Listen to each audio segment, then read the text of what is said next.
Hey guys, how's it going? James here from Butler Farms here on a Saturday morning, just trying to get some things done. Believe it or not, we got another weather storm system coming in. If it kind of sounds repetitive that I'm always being chased by a storm system coming through, you're right. We are always being chased by a storm system. We've kind of fallen into a pattern where it's pretty all week long. And while I'm at work, I'm sitting there thinking about how much I can get done. I make my list for the weekends, and then we are being chased by a severe thunderstorm. So you can see behind me, it's already starting to cloud up. And what I'm doing today, I've got to get done before the rain sets in. It's not something I can do once everything gets wet.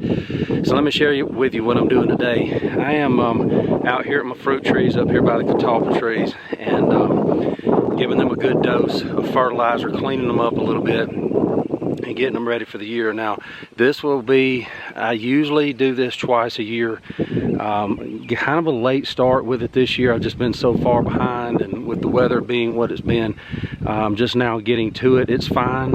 They're just starting to leaf out.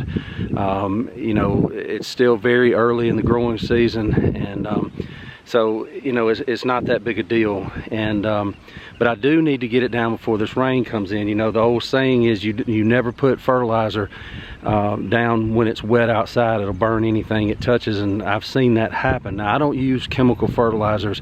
I use organic fertilizers, which are very, very low as far as their makeup, as far as their nutritional value, I guess you would say. But still, I don't want to run the chance, even as low as they are, of burning my plants. So I need to get it down now. It's dry right now. It's been dry all week, but the rain is coming, and it's a perfect time to do that because it'll get a good dosing this weekend, and we'll settle that in and really kickstart the growing. So if we have a lot of wind noise behind us, I apologize for that. It is windy out here today. So let me turn you around here and show you what we got going on. This is one of my fruit trees that I haven't gotten to yet, and you can see what I'm dealing with here, guys. This is a mess. You can see my old mulch was pine straw, probably not the best, but as I've said in some of my other videos, guys, I'm almost out of compost. I'm almost out of mulch. I was at Lowe's this morning picking up a few things, and I thought to myself, well, I'll just go out here and get some pine bark mulch or some kind of mulch to just make it look nice and put it around it. And I can't bring myself to do it, guys. You know, I'm sure there's nothing wrong with it. I do have pine bark mulch in the flower beds around my house, but as far as the food that I'm going to consume, especially with these fruit trees and my blueberry bushes and all that kind of stuff, I'm just not going to bring outside stuff up here that I have no idea what's been done to them, where they came from, what they've been mixed with. I can't even promise that it's all pine bark mulch or whatever kind of mulch it is that I buy. I've been burned by that a couple of different times. Same way, I don't bring hay up here that the person can't tell me that they haven't sprayed it with Grazon. I have ruined planting pots. I have ruined raised beds by putting you know, straw and hay as a mulch, and it had been sprayed with Grazon, which is a herbicide, and you know, it absolutely destroyed it. I ended up having to take them down, get rid of the soil. The soil will take years and years and years to get that out of it. And you know, if it's that strong, it's kind of like Roundup. I don't have a bottle of Roundup on this whole place, never will. I don't even want it anywhere near me, and I've got signs up out at the road that when the county comes through and sprays, they are not to spray my stuff. I'll just keep it weed eated down, and they won't have to worry about it. But that being said, you can see that my mulch it still looks okay under there, so I'm gonna pull that back and kind of redo it, refresh it. You can see that I'm gonna have to come in here with this old mess that's come up where the cage was. You know, we've got these cages here, and when I cut grass, I get as close to it as I can. I come through with the weed eater and get even closer, but then it grabs the line. It's a big mess, and I'm looking forward to the day that I can take these cages completely down. But with our deer pressure, that is just not going to happen right now. This late this summer and fall, when the deer are putting on their horns, they will absolutely shred these little fruit trees. They've done it to me before. So what I'm doing is, let me get back over here to this one that I've already kind of taken care of. And so I've pulled back. I came through with the weed eater, and I cut everything, all the weeds like you saw back there, as close as I possibly could to the ground. To try to get ahead of them, I'm gonna pile it up pretty deep here to try to kill it.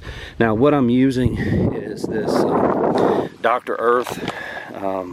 You can see it's a 552 organic. It's see if I can read this here. You probably won't be able to see it, but feather meal, fishbone meal, bone meal, alfalfa meal. So it's all natural stuff. Like I said, it is a little bit lower than what a chemical fertilizer would be, but at the same time, I'm not putting a chemical fertilizer out here, so that's not even a question. This is just something I found at Lowe's several years ago. It's worked for me. It does a good job. I mean, I'm sure there's other brands out there. I'm not you know, saying that I wouldn't ever use another brand. This is just what's available here where I live. And then I take a cup about this size, I guess that's about a 4-ounce cup, and I put 2 full cups.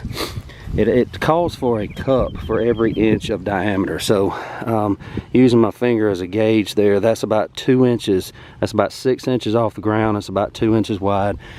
So I probably only put about a half a dose on there, and I'm okay with that. I'll come through again in about 2 months and do this again. So I'm really not worried about putting 2 whole cups on here. Those the 2 that I've done would end up being about a cup total. You can see some of it's real fine. There are some different bits and pieces that I can't identify, to be honest with you. I don't know what those are, but from those ingredients that I read to you. But you can see underneath, this pine straw is still real good. I'm not partial to pine straw, especially around my fruit trees. I love it around my blueberry bushes, but it's what I've got available. I have called every tree service that I can possibly find, have been for months, started calling them back. This is getting ready to be April. I started calling them back in September and October. We have around us out here, we have a lot of really nice subdivisions and things like that unfortunately we have to drive through to get to where we are. And there's a lot of tree services that are through here, and I've told them, said, hey, if you're ever up this way, you can just come by my house and dump it, kind of like they did when they were clearing off our lot. And I haven't been able to find anybody. I think every tree service in town, there's a bunch of them around, have a waiting list that is pretty substantial. So I don't know if or when I'll ever get another big load of hardwood chips like that. So I'm just having to make do with what I got. So what I've got is pine straw, and I'm going to use that today. I'm not going to add new to it. I'm going to put that old back on it, and then what I'm going to do is I'm going to add a solid layer of this. Now, in one of my former videos, or in a short I think I did, I told you that I was out of compost. This and probably about 1 more bucket load, like what I've got here, is about all I've got left. And I'm having to make new compost. It won't be ready obviously this year, but I'm using this up. Man, this is good stuff. When I turned that pile over and started shoveling it into the bucket, the smell, if you've ever made homemade compost, you know what that smell is. You just know it's right, you know it's ready.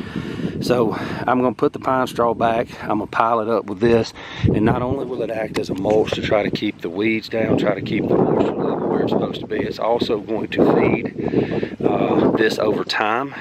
It'll be a slow feed obviously, but it is all natural. It's organic. Everything in there other than the hardwood chips that I started with came from right here on this place, whether it was leaves, whether it was trimmings off these trees, when I was pruning, all those kind of things. I know where every bit of it came from, so I feel good about putting it on there. And you know, it's a never-ending thing when you're trying to keep stuff on your place to use on your things. And and I got behind, I'll admit that, when I was doing compost, and now I hope it'll be ready for next year. One thing before I go, while we're talking about fruit, and I know I do a lot of blueberry videos, but I'm proud of them. Man, look at this. I'm being buzzed right now. There's bees flying everywhere around my head right now, but guys, look at all those blooms. This is just one bush. This is just the one I walked down to. The rest of them are a little bit slower in coming. That one's starting to pop on out. You can see there's bees all in that. I don't know if I can pick that up or not. But man, they're out here working before these storms come in. Like I said, they're buzzing all over me right now. That one down there is starting to fill out. So good things are starting to happen here. And you know, we're excited about it. This is our time of year.